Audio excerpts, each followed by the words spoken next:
नमस्कार, मी विनीत सर स्वागत करतो आपल्या सर्वांच्या YouTube चॅनलवर। तर बघा विद्यार्थी मित्रांनो, आजच्या व्हिडिओमध्ये आपण डिस्कस करणार आहेत की इंजिनिअरिंग फर्स्ट इयरला ऍडमिशन घेत असाल, बीई बीटेकला ऍडमिशन घेत असाल तर फॉर्म कसा भरायचा, रजिस्ट्रेशन कसं करायचं, ई स्क्रुटिनी, फिजिकल स्क्रुटिनी या सर्व गोष्टी आजच्या व्हिडिओमध्ये आपण डिस्कस करणार आहे। चला तर व्हिडिओला सुरुवात करूया। पण त्याआधी जर बघा मी एक व्हिडिओ तुमच्यासाठी बनवला आहे की या 7 चुका तुम्ही करू नये।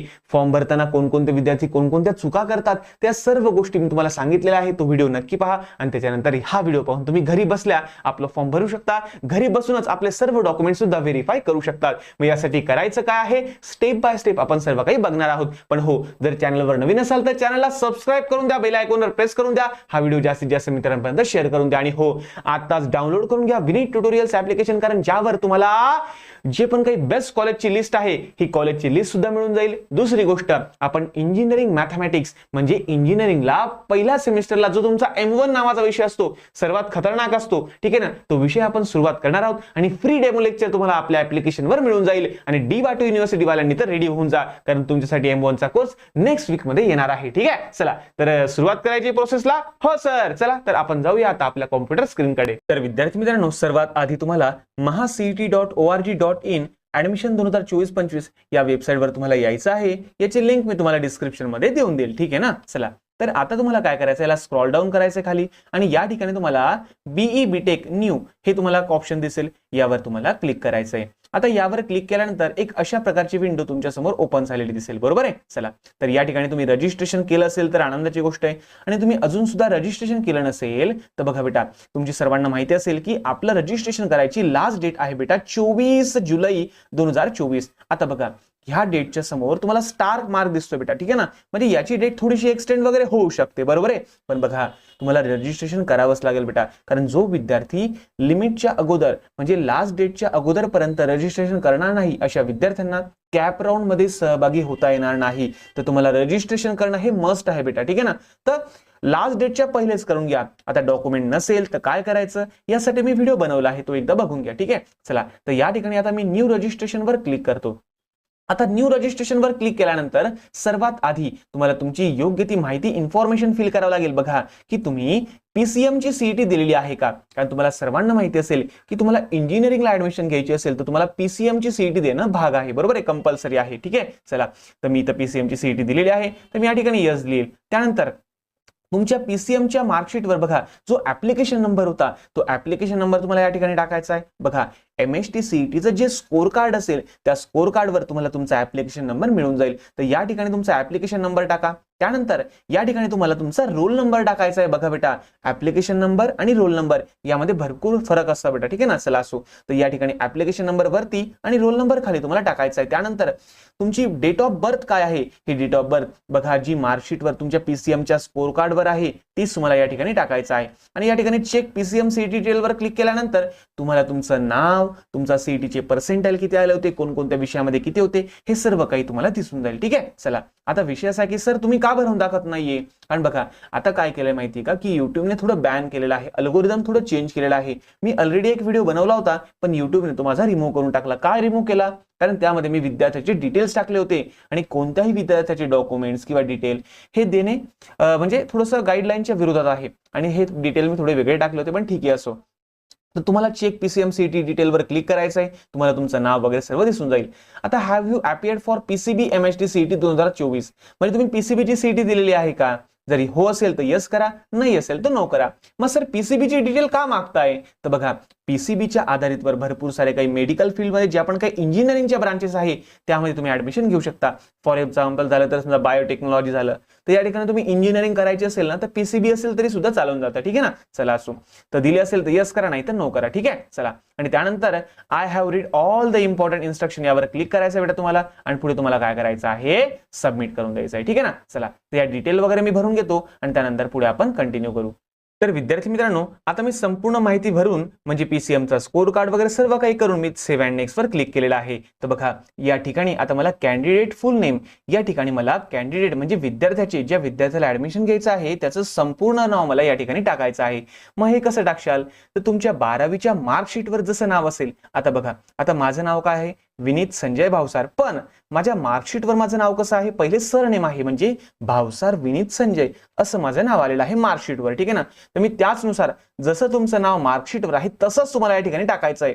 सरनेम पहिले असेल तर सरनेम टाका, मध्ये तुमचं स्वतःचं नाव आणि शेवटी तुमच्या वडिलांचं नाव, अशा प्रकारे, ठीक आहे ना. चला, या ठिकाणी तुमचं फादरचं नेम टाकायचं, वडिलांचं नाव टाकायचंय, या ठिकाणी तुमचं आईचं नाव टाकायचं बेटा, ठीक आहे. त्यानंतर या ठिकाणी जेंडर टाकायचं, तर जेंडर तुमचं टाकायचं बेटा, ठीक आहे ना.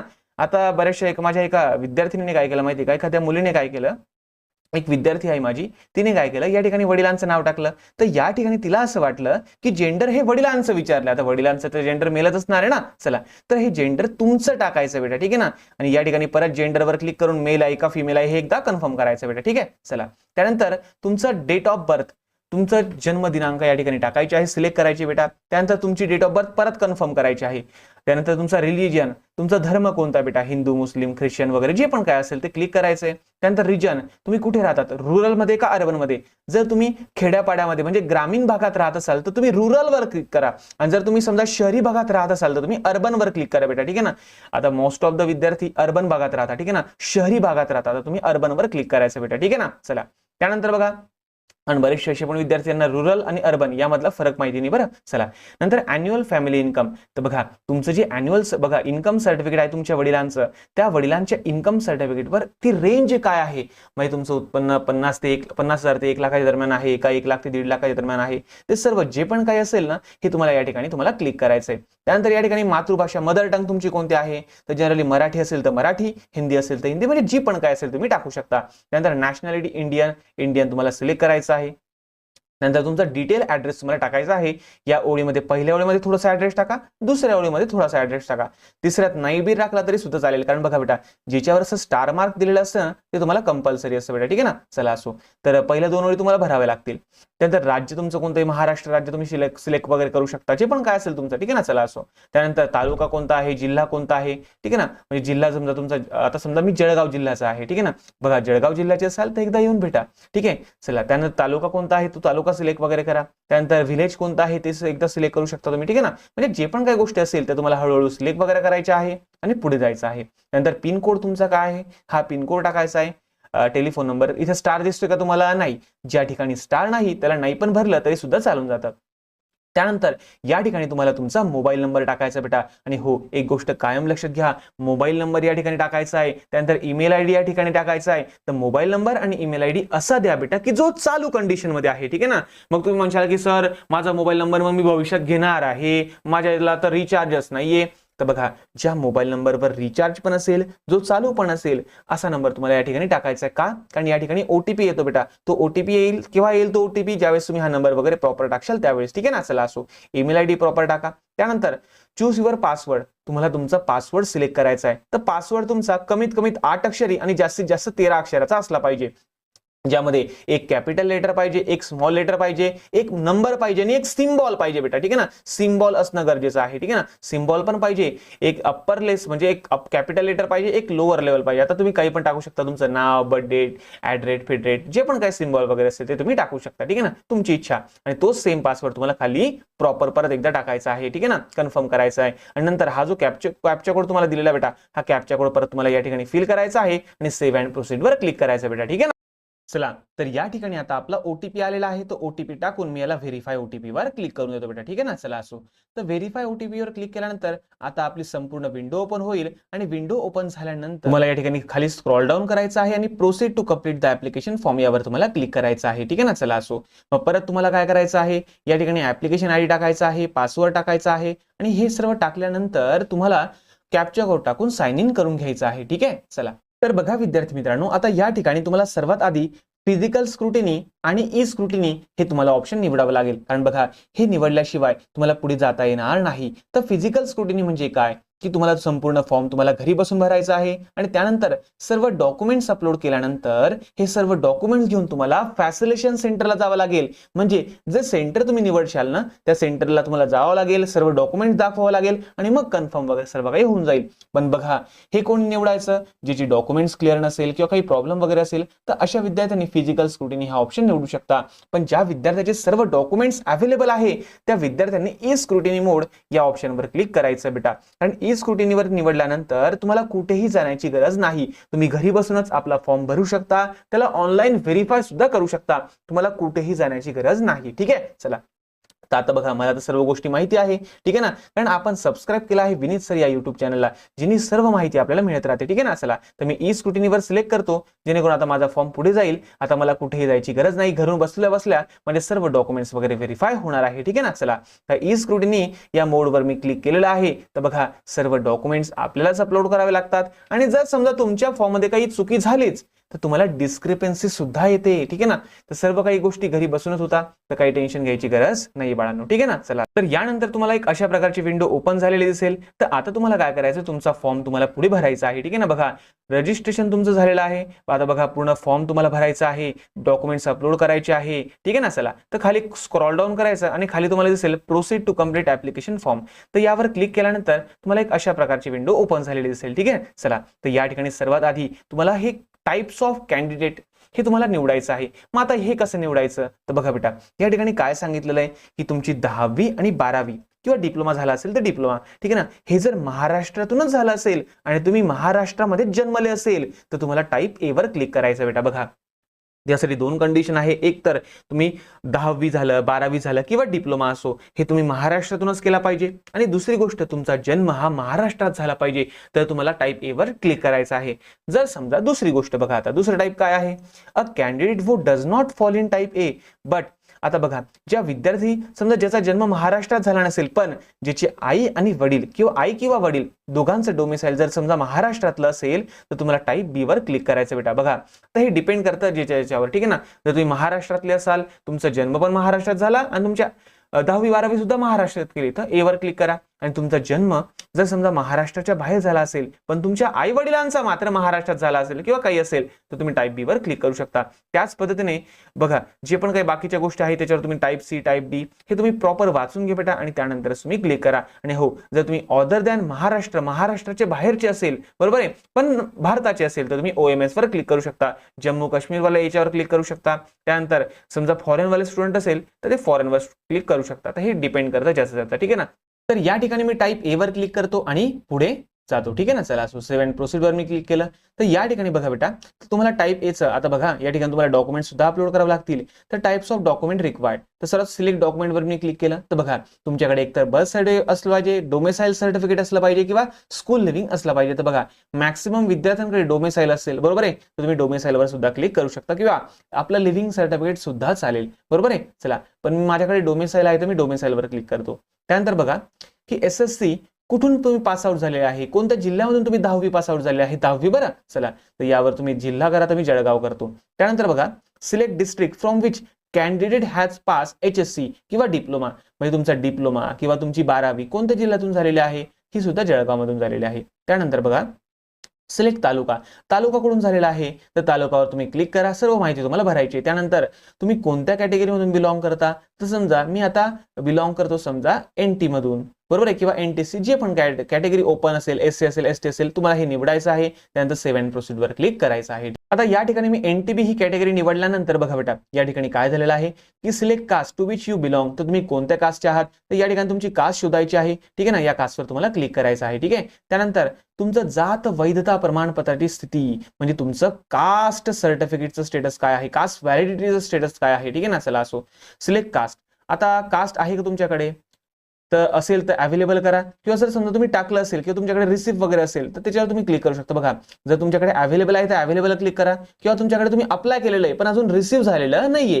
म्हणजे तुमच्याकडे तुम्ही अप्लाय तर केलेलं आहे तुमच्याकडे पावती आहे फक्त. ठीक आहे ना, तर तुम्ही या 2 नंबरच्या ऑप्शनवर क्लिक करू शकता किंवा जर तुम्ही अप्लायच केलं नसेल तर तुम्ही नॉट अप्लाइड वर क्लिक करा बेटा. ठीक आहे ना, पण बघा बेटा हे तर लागेलच बेटा. ठीक आहे ना, चला असो तर अर्ज क्रमांक तुम्हाला टाकायचा आहे. जर तुमच्याकडे अवेलेबल असेल तर तुम्हाला सर्व काही पुढे वगैरे जायचं आहे. ठीक आहे ना, पण जर तुम्ही अप्लाय केलेलं असेल पण अजून रिसिव्ह झाले नसेल तर तुम्हाला काय करायचं आहे, ऍप्लिकेशन नंबर टाकायचा आहे. त्यानंतर कास्ट सर्टिफिकेटचा ऍप्लिकेशन डेट कोणत्या डेटला तुम्ही अप्लाय केलेला आहे, नंतर कोणती इश्युइंग ऑथॉरिटी वगैरे आहे, या सर्व गोष्टी तुम्हाला प्रॉपर पद्धतीने भरायचं आहे. नंतर कास्ट सर्टिफिकेटचा नंबर काय आहे, ठीक आहे ना, सर्व नंतर नेम ऍज पर कास्ट, त्या ठिकाणी तुमचं नाव काय आहे जात वैधता प्रमाणपत्रावर, ठीक आहे ना, सर्व सिलेक्ट करावं लागेल. नॉन क्रिमिलियर तुमचं आहे किंवा नाही. नॉन क्रिमिलियर जर असेल तर अवेलेबल करा, नसेल तर नॉट अप्लाइड करा, ठीक आहे ना. पण नॉन क्रिमिलियर तुम्हाला लागेल बेटा. पावती असेल तरी सुद्धा चालेल. याच्यावर तुम्ही क्लिक केलं अप्लाइड बट नॉट रिसीव्ह, तर परत तुम्हाला सर्व डिटेल वगैरे या ठिकाणी टाकायचे आहे. या सर्व डिटेल भरल्यानंतर तुम्हाला सेव्ह अँड प्रोसीड वर क्लिक करायचं बेटा, ठीक आहे. आता या ठिकाणी पुढे गेल्यानंतर आपल्याला असं दिसेल की पर्सन विथ डिसेबिलिटी, म्हणजे तुम्हाला काही अपंगत्व वगैरे आहे का, असेल तर यस करा, नसेल तर नो करा, जे पण काय असेल ते, ठीक आहे ना. हे तुम्हाला या ठिकाणी क्लिअर करायचं आहे. आणि नसेल तर नॉट ऍप्लिकेबल राहू द्या.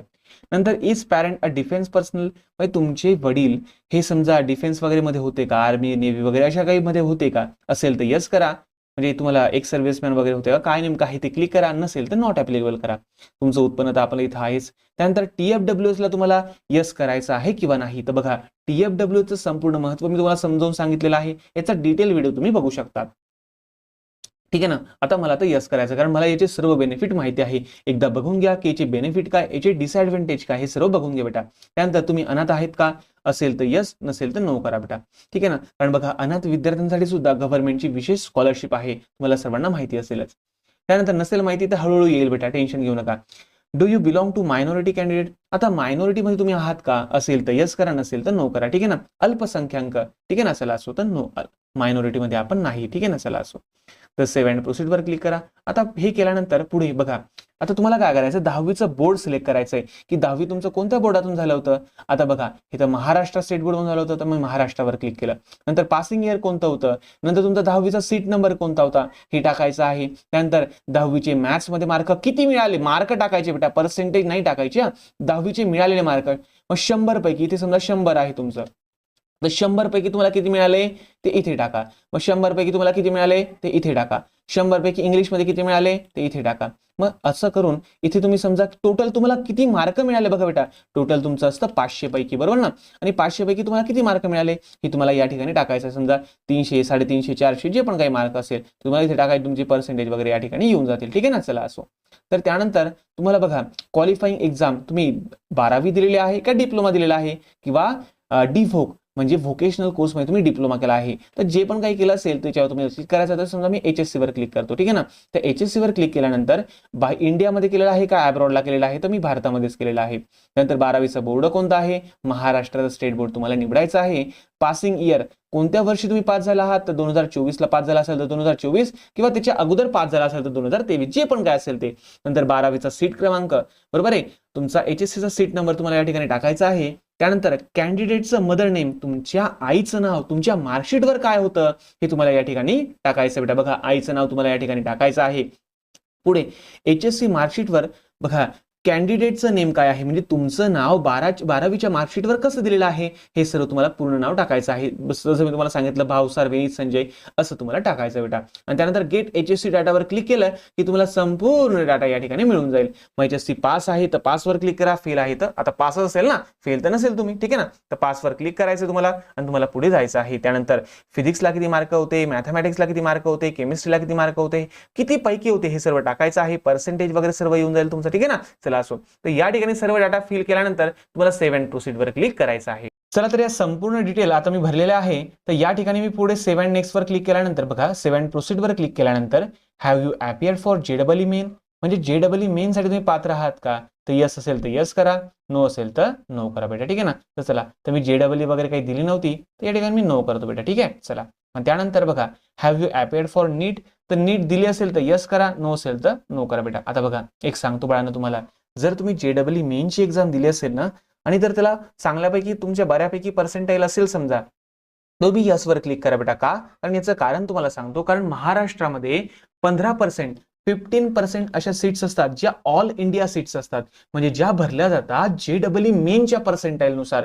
तर जर तुम्हाला त्यासाठी एलिजिबल व्हायचं असेल ना तर तुम्ही यावर यस करून या ठिकाणी तुमचा JEEचा ऍप्लिकेशन नंबर आणि तुमचा स्कोर कार्ड मध्ये तुमचं जे पण काही होते डेट ऑफ बर्थ वगैरे हे तुम्हाला क्लिक करायचं आहे. आणि get JEE score for score data याच्यावर क्लिक केल्यानंतर तुमचा JEEचा स्कोर डाटा या ठिकाणी येऊन जाईल बेटा.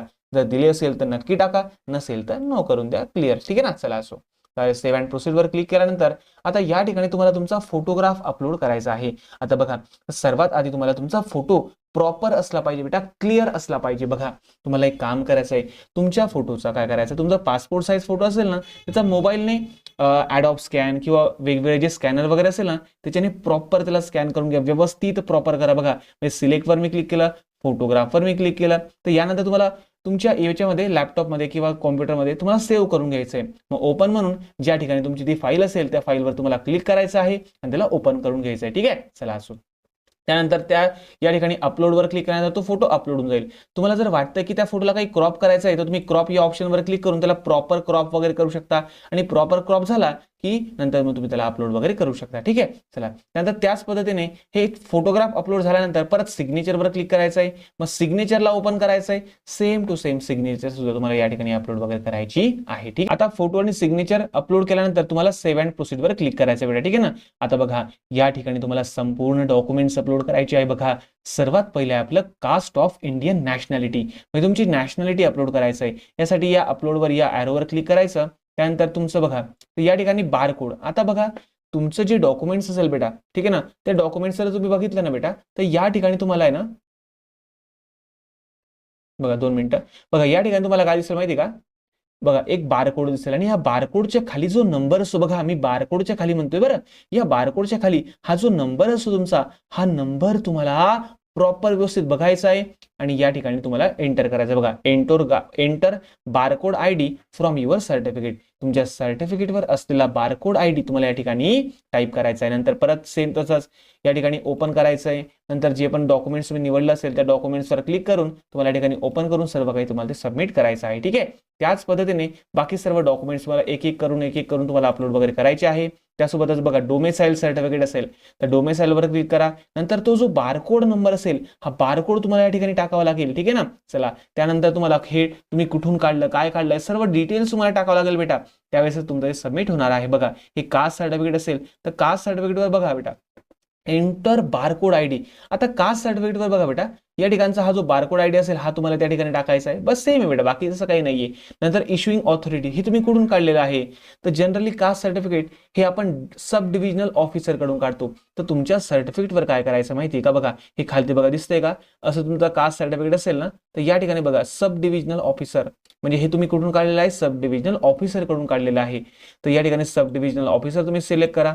नंतर डिस्ट्रिक्ट कोणत्या जिल्ह्यातून काढलं, कोणत्या तालुक्यातून काढलं, या सर्व गोष्टी टाकायच्या तुम्हाला आणि मग पुढे तुम्हाला सबमिट करायचं बेटा. ठीक आहे, त्याच पद्धतीने जर तुम्ही जर समजा नॉन क्रिमिनल बघायला गेले ना तर नॉन क्रिमिनल ते सेम तसंच आहे. आयडी बारकोड आयडी वगैरे तयार करायचा आहे. म्हणजे सेम बारकोड वरचा हा जो आयडी असतो ना, हा जो कोड असतो ना, हा कोड तुम्हाला त्या ठिकाणी टाकायचा बेटा. ठीक आहे, चला असो. हे तुम्हाला सर्वांना लक्षात ठेवायचं बेटा. ठीक आहे, बाकी असं काही इश्यू नाही. सर्व डॉक्युमेंट्स मला प्रॉपर अपलोड केल्यानंतर या ठिकाणी सेव्ह अँड प्रोसीडवर क्लिक केल्यानंतर तुम्हाला मात्र तुमचं काय करायचं बेटा, पेमेंट वगैरे करायचं आहे. पेमेंट वगैरे केलं की तुमचा फॉर्म सबमिट झाला म्हणून समजा. ठीक आहे ना. आणि आता आपण ई स्क्रुटिनी हा ऑप्शन निवडलाय. आता ई स्क्रुटिनी हा ऑप्शन आपण निवडलेला आहे तर यासाठी आपला जो फॉर्म आहे हा फॅसिलेशन सेंटरकडे व्हेरीफाय करण्यासाठी जाईल. बरोबर आहे. मग फॅसिलेशन सेंटरवाले त्याला व्हेरीफाय करतील आपला फॉर्म बरोबर आहे की नाही, आपण जी माहिती भरलेली आहे ती ऍज पर डॉक्युमेंट्स आहे किंवा नाही, आपले सर्टिफिकेट प्रॉपर व्यवस्थित आहे किंवा नाही, आपण काही ब्लर सर्टिफिकेट वगैरे अपलोड केलेले आहे का, या सर्व गोष्टी त्या ठिकाणी बघितल्या जातील आणि मग तुमचा फॉर्म हा व्हेरीफाय केला जाईल. ठीक आहे ना. आणि एकदाच का फॅसिलेशन सेंटरवाल्यांनी तुमचा फॉर्म व्हेरीफाय केला की मग तुम्हाला तुमच्या लॉग इन मध्ये एक मेसेज आलेला दिसेल की your form is successfully verified by facilitation centre. आणि यासाठी तुम्हाला कुठेही जायची गरज नाहीये, ऑटोमॅटिक तुमचा फॉर्म हा व्हेरीफाय होऊन जाईल. बरोबर आहे, कारण आपण कोणतं ऑप्शन निवडलं होतं, ई स्क्रुटिनी. पण जर समजा तुम्ही फिजिकल स्क्रुटिनी हे ऑप्शन निवडलं असेल ना तर तुम्हाला या ठिकाणी सेंटर चूज करावं लागेल की कोणत्या सेंटरला जाऊन तुम्हाला तुमचे डॉक्युमेंट्स व्हेरीफाय करायचे आहे. ठीक आहे ना, चला असो. आणि त्या सेंटरवर तुम्हाला जावं लागेल, तुमचे ओरिजिनल डॉक्युमेंट्स त्या ठिकाणी दाखवावं लागतील आणि मग त्यानंतर तुमचा फॉर्म हा व्हेरीफाय होणार आहे बेटा. ठीक आहे ना. तर अशा पद्धतीने तुम्ही तुमचा फॉर्म हा व्हेरीफाय करू शकता. डॉक्युमेंट्स वगैरे प्रॉपर तुम्हाला या ठिकाणी अपलोड करायचे बेटा. ठीक आहे ना, एकही डॉक्युमेंट सोडायचं नाहीये. ठीक आहे, चला असो. तर आय होप सो तुम्हाला हा संपूर्ण फॉर्म हा कसा भरता हे सर्व काही समजलं असेल. तर बघा बेटा, तर या संपूर्ण अपडेट तुम्हाला मिळत राहील. थोडंसं लेट झालं पण लवकरच सर्व अपडेट तुम्हाला प्रॉपर वगैरे मिळत राहील बेटा. ठीक आहे ना, चला. तर आशा करतो की आजचा व्हिडिओ तुम्हाला हेल्पफुल ठरला असेल. तर व्हिडिओ आवडला असेल तर व्हिडिओला लाईक करा. चॅनलवर नवीन असेल तर चॅनलला सबस्क्राईब करा. भेटूया पुढच्या नवीन व्हिडिओमध्ये. तोपर्यंत